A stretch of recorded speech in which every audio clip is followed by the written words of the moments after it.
More with Jacob Paulsen from concealedcarry.com as Warrior Wednesday continues. Hi,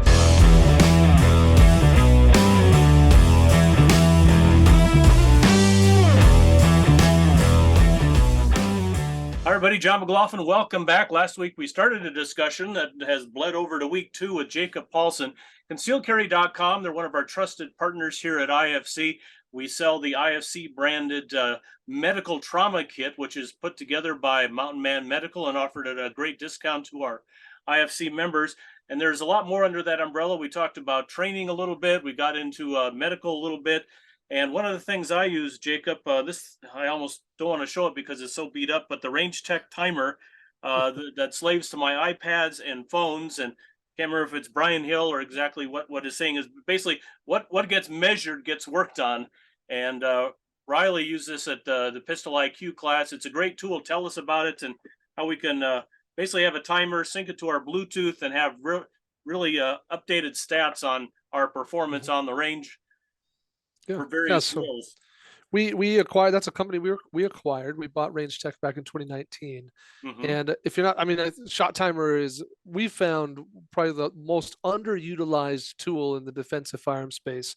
So I suspect a lot of people who are watching or listening to this here's an old version of a shot timer. Oh, yeah, that's very complicated to program and set par times and move up and down.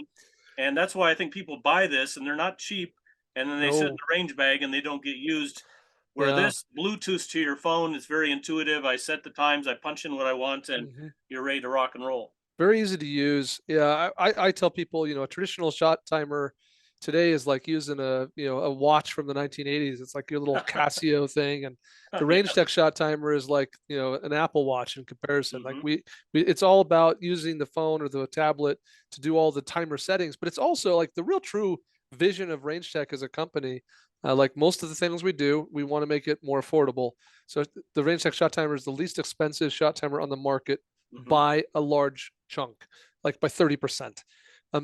But also, I think the vision of the brand of Range Tech is all about capturing data and being able to analyze it better. So by getting all your shooting data into an app on the phone or tablet, we can save it up to the cloud and we can catalog it. We can look at it, we can review it, and we can say, okay, how am I performing over time? Let's go back and look at my whatever bill drill from 2 years ago and look at it from 6 months ago. And so you get the idea. It's all about this idea of capturing data and analyzing it. So a good example is I shot a couple days ago with Adam Winch, and we were running that out there. And just to watch your progression, even over the course of a day, where you might have started out at a 1.4, and by the end of the day you're at 8.2, and you can look at that progression of your progress and see, even the little kind of, we call them, the mountains and valleys of training up and down as you get fatigued or you're ready for lunch, and you can go back and analyze that and say, okay, maybe I should have taken a break here and rested a little bit because I can see where my performance started to drop off. Exactly. And think of it this way, like if you're listening to this or watching this, there are two performance metrics in shooting. One is accuracy, the other one is speed. Right. So if you're measuring one and not the other, then you're not really holistically looking at your performance, right? So you have to look at accuracy and speed. That's why all the shooting sports look at accuracy and speed, right? If you're an IPSC or IDPA or USPSA or 3-gun or whatever the shooting sport is, right? Shooting clays. It's all speed and accuracy. And so defensive shooting is no different. Like whatever you're training for, we have to measure speed and accuracy. This is why in the shot timer, not only do we measure all the times, but you can also take pictures of your targets. And you can say that with the data. So when you go back 6 months and you're looking at a string of shooting data, you can say, well, let's look at the picture of the target. Oh, okay, I see here that I was this fast, but my shots, my groups aren't as tight or whatever it is. So you got to look at accuracy and speed. They have to be married if you want a holistic view of your performance. Yeah, and with ammo prices these days, I mean, every shot needs to mean something. It needs to be a learning experience. And, Riley's class certainly gets into that, but having tools like the shot timer that you're discussing, that adds value to your training out there. So you're not just going to the range, blasting 50 rounds and going home. You've actually learned something with every single shot that you spend money on and your time investment on being on the range. Exactly. Yeah. Let's increase our ROI on our time and our investment. Yep. Let's do that by measuring what we're doing and being more deliberate. Excellent. So we're talking about the range. Not everybody can go to the range all the time, or some of the stuff we do on a range out in the middle of nowhere, you can't do at an indoor range. But what you can do is dry practice. And I like the term dry practice rather than dry fire. But even with that, and I mean, we have a checklist we make people run to make sure, no ammunition present. But if you look at these groups, where folks are doing their dry practice online, they're talking about, oh, I shot a hole in the refrigerator, or I shot my light switch, and totally against all the checklist things we do. But you guys have a great tool that will totally prevent anything like this from ever happening. Yeah, so you're referring to Barrel Block, which Yep. is another company we acquired. We bought Barrel Block last year, January 1st, 2022 was the acquisition. And my goodness, what vision! The guy who invented Barrel Block, his name is Jason Speller, and his wife. They were business partners and just visionaries in terms of what we needed in the industry. He's a firearm instructor, primarily made his living teaching law enforcement agencies and departments, providing firearm training for them. And he just quickly realized that you're talking about people who are working on a budget. Law enforcement's pretty high up there.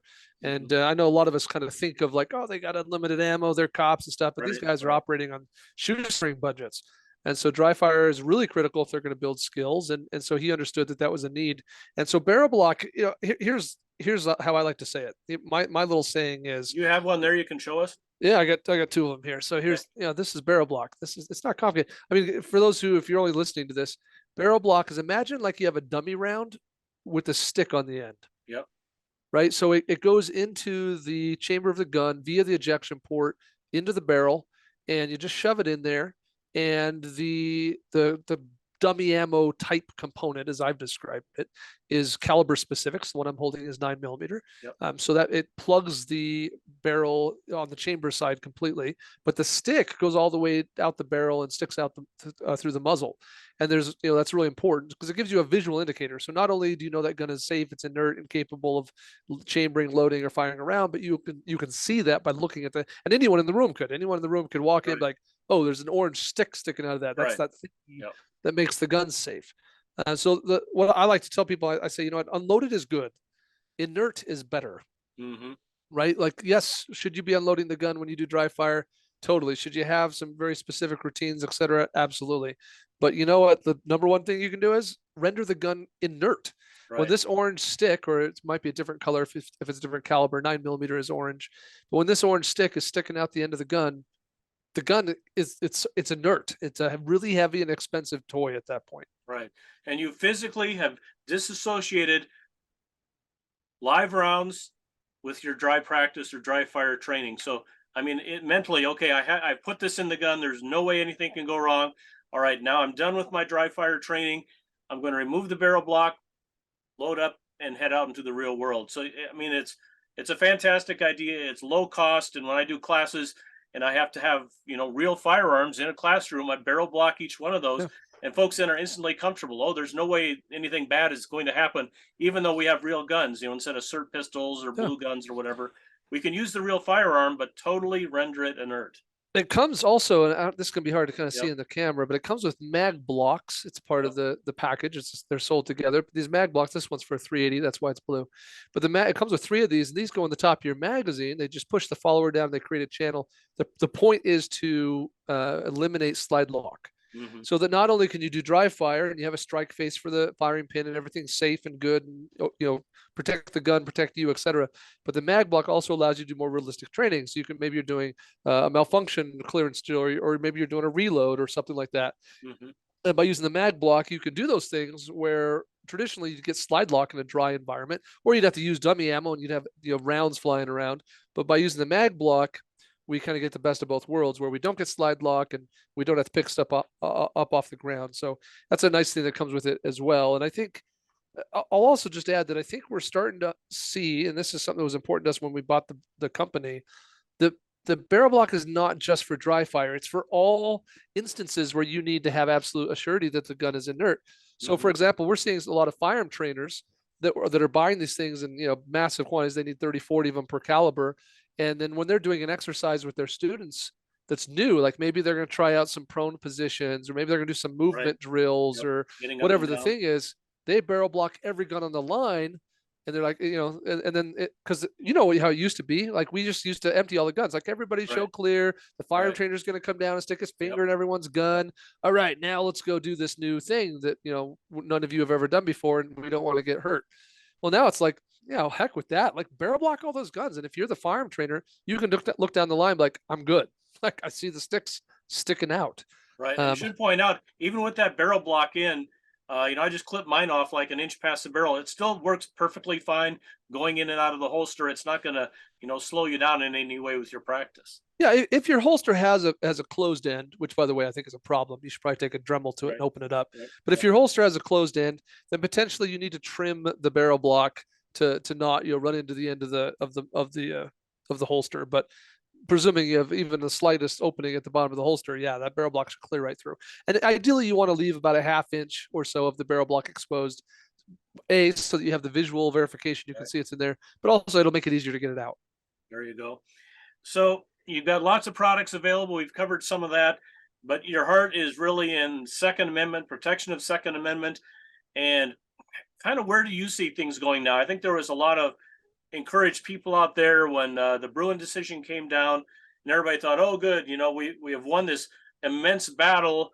The opposition is going to stop. They're going to give up, and we're just going to enjoy our 2A rights into perpetuity." I think we've seen just the opposite. Yeah. We are winning a lot of victories. So I think it's Right. okay to celebrate. It's okay Yep. to say, what, we have 26 states with constitutional carry. That's Right. 10 more than there were 3 years ago. Right. So like we should celebrate that. Absolutely. The Supreme Court, New York Pistol Rifle Association versus Bruin, that decision, absolutely, that's a victory. It's probably the biggest victory since Heller 2, Right. or McDonald maybe. So yes, we are seeing some victories. We see a lot of beautiful things, and tons at the state levels too. By the way, Mhm. we've seen a lot of victories in places like Texas, Iowa. I mean, just a lot of places with great victories. So it's okay to celebrate. But definitely, it's not okay to think that the war is won. Right? A war is a conglomerate of a bunch of battles, right? And so you Right. can win a battle and lose a war. That happens all the time.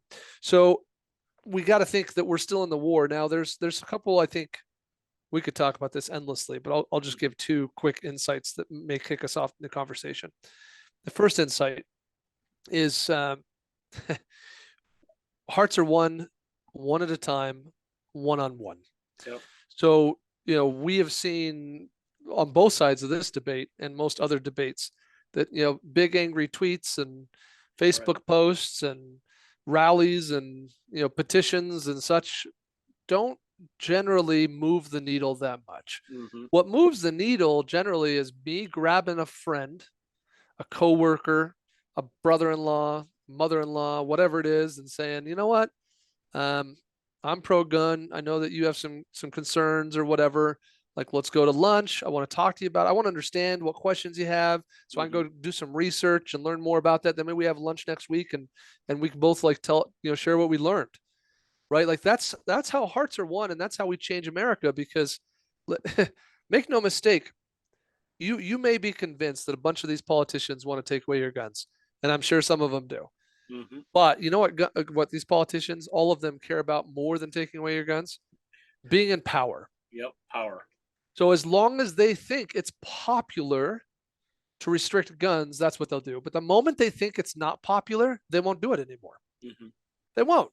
So it is a simple math thing. Like it's not complicated. Like when the majority of Americans cry out, "We don't want that," I promise they won't ask for it anymore. Right. Let's get into something that's kind of close to my heart. I spent 31 years in broadcast television as a meteorologist. So, I wasn't directly involved for most of my career with, any content in the news besides talking about thunderstorms and tornadoes and winter storms and those kind of things. But I tried to pour into our staff by, doing a firearms day or doing a range day with the reporters. So, I mean, they got to shoot 9mm, they got to shoot 40, they got to shoot 45, so they could understand the caliber difference. We even, took them through ARs and even into full auto. So as they're reporting, they actually had some knowledge, and many times they'd come back and say, "John, I had to do this story. Can you sit and talk to me for a minute and help me Yeah. understand?"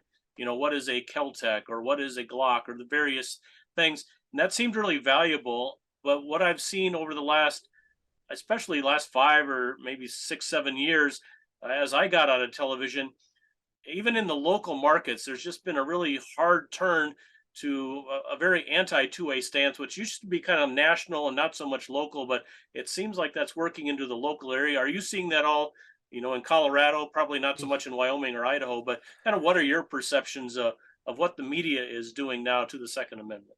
Yeah, yeah. And you and I both have broadcast background. I worked for a broadcast company for 5 years that owns over 200 TV and radio stations across America. Are you allowed to say or not? Well, the company is Entravision with an E, Okay. and you wouldn't know them by that brand. You'd know them by Right. the brands of stations that they own. They're Right. local affiliates, a lot of Spanish language media Yep. on the TV and radio side. Um, so yes, I think that first your summary that generally we've noticed that at the national level, right? It's the big national media corporations that tend to have a lot of bias, whereas traditionally we've kind of accounted on local reporters as actually having some sort of journalistic ethics Right. and following them. But do we start to see that turn a little bit? Yeah, I think we see that turn because whether you like it or not, whether we're talking about CEOs of corporations or we're talking about journalists in a newsroom, people want to do what they think is popular. Look at what's going on right now with Anheuser-Busch.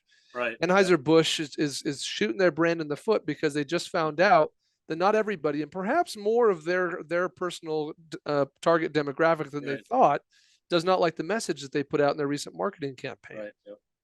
So people are going to do what they think is popular until someone tells them otherwise. It's not, like this is the human economics 101, right? So if a local journalist thinks that, hey, everyone in my local market feels XYZ way about an issue, then that's the way we get ratings. These people are incentivized above all else Right. to increase ratings. Nothing else is more important than ratings. Yep. So Higher it's the not ratings, always the more money comes into the station through oh advertising. yeah. And if you're the reporter or the anchor or the news director or the news desk director or the whatever that brought your rating from a 1.6 to a 1.8 for the 5 o'clock news, you're a hero. You're getting a raise. You're gonna be able to move to a bigger demographic, bigger market. Maybe you're going from Denver to LA, or you're going from Davenport to Des Moines, or whatever the thing is. So these people, I promise you, above all else, they may have feelings about guns, but the thing they care most about is ratings. And you and I both know that, John. So when it comes down to that, then the question is, well, they must think that reporting in a certain way is driving more ratings, right? Making it more sensationalized or making it more what's the word I'm looking for? Controversial is going to drive ratings. So they have to be told that that's not the case, right? They need to hear. They're no different than politicians. Right. How many of you listening to this or watching this, if you've written your representatives, how many times you've sent letters or you've made phone calls to their office or their secretary, or you've signed on to petitions? Have you ever contacted the local NBC, CBS, ABC, or Fox affiliate and said, hey, I'm really uncomfortable with the way you reported XYZ thing. You really only showed one side of that debate. I thought that was pretty irresponsible. I don't think that follows the code of ethics of journalism. And I was pretty disappointed by how you handled that. Have you ever done that? Because, they're just as influential as any of these other people we're talking about in terms of, changing the hearts and minds of Americans. Right. Yeah. And the story you told earlier about taking somebody to lunch or whatever, I think that still works in, kind of the world I'm in between doing church security and helping schools and all that. We call that basically the discipleship model. Is you have to come along somebody and pour yourself into them and try to have an impact on their life. And I think that's when we had like media day for the the reporters and stuff, where they actually got to come to the range and say, you know what, this is actually pretty fun and can I try it again, versus sending them a a very angry social media message. You guys don't understand what you're talking about, and how could you be so horrible? I don't think we're ever going to like implement change in that direction. No, and we have to stay in our circle of influence. Like that's rule number one. Stay in your circle of influence. So if you think that you're going to out of the blue become best friends with the anchor on the local NBC Right. station and get them to go to lunch with you to talk about gun politics, you're crazy. That's a waste of your time. Don't bother. Right. Right, those people are inundated with requests. They're going to ignore you, I promise. So stay within your circle of influence, right? Yep. That's that guy who you and him are always watching your daughter's soccer game together. That's the guy, right? Yep. That's in your circle of influence. So that's rule number one. Rule number two is be respectful. Be respectful. Be respectful. Be respectful. Right. Like you have to. Being respectful means I listen. with the intent to understand the other person's viewpoint. So, I have to show respect. I can't shove something down someone's throat. And so that's rule number 2, be respectful. Rule number 3 is don't talk about crap you don't know. Yeah. Right. So don't make stuff up. Right. Well, I think that we shouldn't have AR. Then you start making up stats. Well, did you know that 95%, like, where did you hear that? Like, Right. please tell me the source of this. Cause if it's, oh, I saw it on Twitter, then that's a pretty crap. Like, I wouldn't bring that up in the lunch with the Right. buddy. Right. So be informed. And when you don't know, say, you know what, I don't know the answer to that. That's actually a super valid point. And until I can answer that question, I guess that you have a really valid point. So I'll tell you what, like, why don't I go do more research on that? And next week, let's get Chinese food, Mhm. and I'll tell you what I learned. And then go do some research. Yep. So stay in your circle of influence, be respectful, and don't talk about stuff you don't know. Yeah, talk about circle of influence. I'd say it's a rare opportunity where the governor, like 2 years earlier, had said, would you do my concealed carry training if I wanted to do this? And I said, sure, we can do it privately, keep it, on the QT so nobody finds out or whatever you're comfortable with. Well, 2 years later, it was finally got the call. Hey, I'm ready to do this. Would you mind if I brought my whole staff? Like, okay. And so, I wanted to like develop some kind of personal connection to these people. So we just asked him, why are you here? What are your interests? What's your background in firearms? Did you grow up on a farm shooting pistols or whatever? And for most people, they're from Iowa, they had association with hunting or something like that. But there were some of the staff that just, I'm only here because I'm being paid to be here and I have no interest. I said, well, you're still welcome to participate. And, they got up and learned the stance and learned the proper grip and all that. And then they shot. And everyone who was on the fence about even being there or only there because they're getting paid in a free lunch at the end of the day said, wow, I had no idea. I didn't understand this. Now I do. And it's fun and it's valuable and I want to do it again. Yeah, education, knowledge, experience, right? Right. Yeah, I think we got to be better. We've got to remember that the way we have influence is by working with people one on one, face to face. That's how we change hearts and minds, and we do it also by being well informed, having good information. I get really frustrated when I see people in our community doing the same things that we get mad at the anti-gunners for doing. Right. I get really upset. For example, here's one. Anytime I see someone say, well, yeah, but Chicago's got the most stringent gun laws in the country, and look at them. It's the most Right. crime-ridden place. It's like, okay, so you're drawing correlation. Like, we get upset when the anti-gun people correlate things. When the anti-gun people say mass shootings went up since the assault weapon ban expired in 2004, we say, well, that's correlation. That's not causation. Let me show you these other studies. Right. But then we get on the social webs, or we talk to our friends and we say, well, yeah, but the most anti-gun city in the country's got the most gun crime.